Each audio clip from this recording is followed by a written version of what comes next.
People, my beloved brothers and sisters in Islam, Assalamu alaikum wa rahmatullahi wa barakatuh. People, have you ever felt like the walls are closing in? Have you ever felt that the pressure around you is just too much to bear? People, you want to practice your deen, you want to be a good person, but the environment is toxic.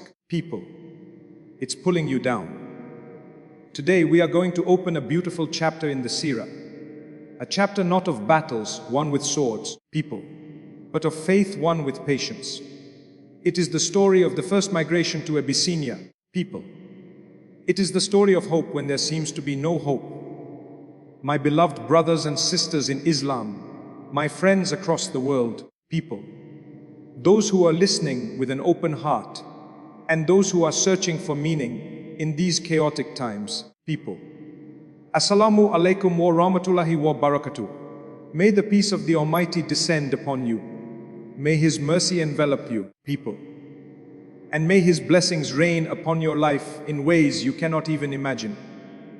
It is a greeting that costs us nothing to give, people, yet it carries the weight of Jannah. It is the greeting of the angels, the greeting of the people of paradise, people. And it is the greeting that I want you to send to the person sitting next to you right now, people.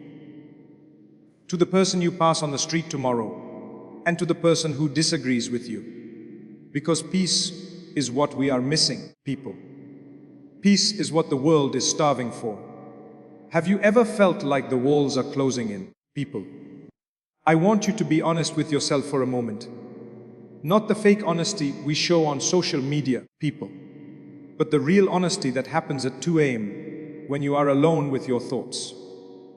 Have you ever felt that suffocation, people? The kind where you look around and everyone seems to be moving forward, but you feel stuck. The kind where you want to do good, people. You want to pray. You want to wear the hijab with pride. You want to grow a beard. You want to lower your gaze, people. You want to be honest in your business dealings. But the environment is toxic, people. It is pulling you down like a heavy current in a dark ocean, people. You look at your friends and they are posting things that dilute your faith, people. You look at your workplace and the gossip is relentless, people. You look at your own family and sometimes they are the ones who mock you for trying to be better. They say, "Oh, people, you've become so religious." They say it like it is a disease, people. They say it like being close to Allah is something to be embarrassed about. And you feel it, that pressure, that weight, people, that loneliness of trying to hold on to a burning ember in the middle of a storm. This is not new, people. This feeling you have right now, this struggle, it is as old as faith itself, people. It is the feeling that the early Muslims felt in the scorching heat of Makkah, people. It is the feeling of Bilal's rave with a boulder on his chest, saying Ahad, people, Ahad. It is the feeling of Sumayya's rave as the spear pierced her body for saying La ilaha illallah, people. It is the feeling of the Prophet himself, when they threw the intestines of a camel on his back, while he was prostrating, people, and he could not even lift his head until his daughter came and removed it. Today, people, we are going to open a beautiful chapter in the Surah. Not the Surah that we read as a bedtime story, people. Not the Surah that we flip through quickly in Ramadan and then forget. But the living, people, breathing Surah that has the solution to every single problem you are facing right now, people.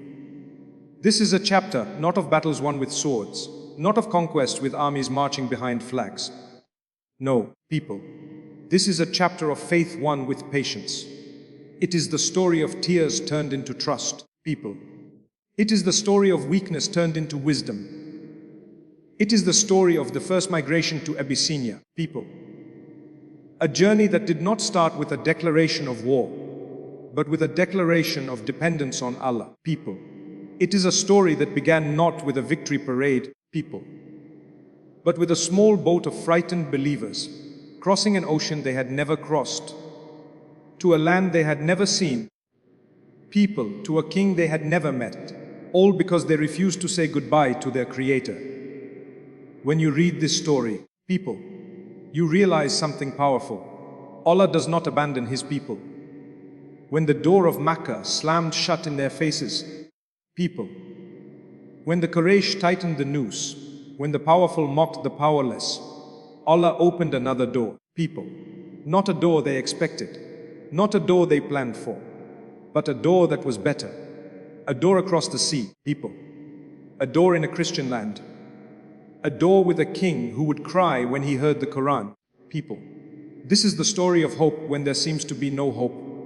And I want you to hold on to that word. Hope. Because without hope, people, the heart dies. Without hope, you cannot get out of bed in the morning.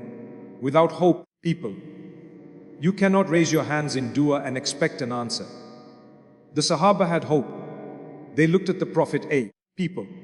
And even though he was being persecuted, even though his body was bleeding, people, even though his beloved wife Khadijah, Ray had just left this world, people, even though his uncle Abu Talib, who protected him, had just died, they looked at him and they saw hope, people. Because he was the walking, breathing manifestation of trust in Allah. So today, as we dive into this story, people, I want you to put yourself in that boat. I want you to feel the salt spray on your face. I want you to hear the creaking of the wood. I want you to look back at the shoreline of Makkah, disappearing into the distance, people. Not knowing if you will ever see the Kaaba again. Not knowing if you will ever see the Prophet again, people. Not knowing if you will die in a strange land with a strange language. And I want you to ask yourself, people, would I have gotten on that boat? Would my faith have been strong enough to leave everything behind for the sake of Allah, people? Because that is the test. And that test is still happening today. Maybe not with boats, maybe not with kings, but with your own migrations, your own difficult choices, people. Your own moments of leaving something behind. Because Allah is calling you somewhere else, people. And that is what we are going to explore together, with open hearts, with humble souls, people. With the realization that we are not just reading history, people. We are reading our own lives reflected in the lives of the best generation to ever walk this earth.